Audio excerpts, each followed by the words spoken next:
All right, Roger Martin here for Billings, Montana. Dick Morris TV, and I like Dick Morris in many ways, but I'm wondering and hoping that he's correct that Judge Kavanaugh will be approved today. But a bigger issue may also be what are we going to do with this Democratic Party, which is blatantly lying and setting people up for destructive ends. And they're not alone. The Republicans have pulled their shenanigans off too, but Democrats by far are much worse, much more brazen about their lying, and much more devious in their obvious plans to destroy people.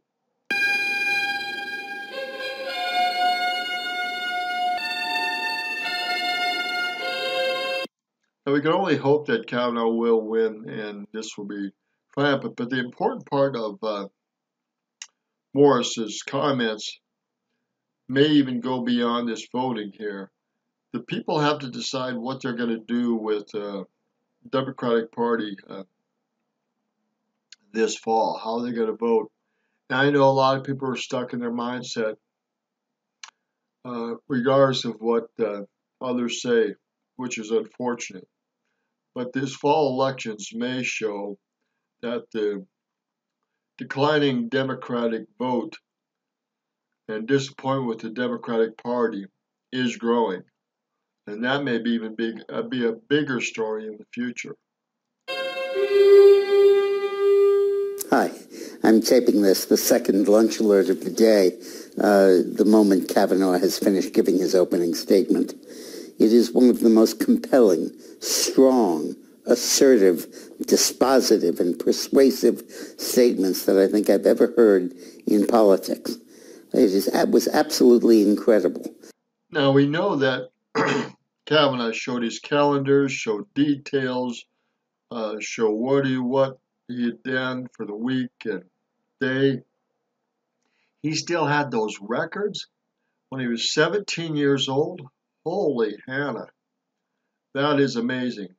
I think sets to rest this entire issue as categorically and as finally as you possibly can. When you combine his clear assertions, the details about his agenda and schedule each day, the details as to how he spent each weekend during the summer in question, and his assertion of his conduct and his general moral fiber, and you compare that with Beasley Ford's not knowing when, not knowing where, not knowing who was there, not knowing who drove her, how she got home, not knowing how much she drank, not knowing anything except having the impression that this happened. There can be no contest at all. So I think Kavanaugh will be confirmed, and it would be a tragedy of unbelievable proportions were he not confirmed. It basically I think Brother Morris or Dick Morris is right. But again, are the people going to wake up and realize that this is a total sham and that this is a last minute effort by a desperate party to derail one of the best conservative judges and lawyers in the country? Remember the video I did yesterday with the judge that is on Fox News and showing that Kavanaugh had ruled against the illegal procedures of the Patriot Act and other things that were right on, spot on, were conservative, were constitutional. There are a lot of people that don't want us getting back to our constitutional laws. So either by the end of the day or tomorrow we'll know how this voting went. And we'll see what is the outcome of all this foolishness. In short term, long term, are we gonna get away from this political foolishness and party lines and get either into a new party or party that is more responsible than the Democratic Party? means no conservative man can be confirmed for anything.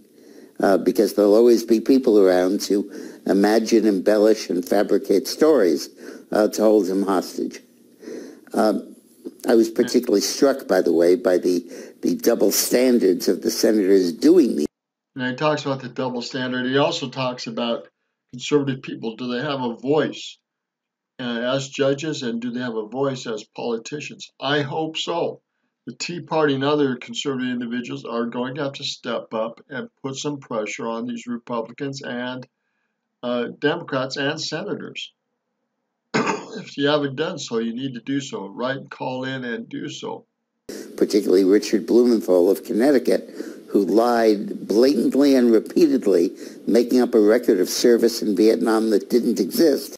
Making up a record, Blumenthal, making up a record that didn't exist. How well is that covered in the news? Not well at all. Again, our news is biased, and they're failing us to report the facts again and again. Another great tragedy in this country. Than now in scrutinizing Kavanaugh. Politically, Beasley Ford has become the face of the Democratic Party. Her fate against Kavanaugh's fate has become a stand-in for the party division that's going on in the elections of 2018. If Kavanaugh wins confirmation, which I think he will, if in addition to a solid Republican vote, he gets 5 or 6 opportunistic Democrats who wait for the last minute, see if he's going to win, and if they are, jump on his bandwagon so they can talk about how bipartisan they are.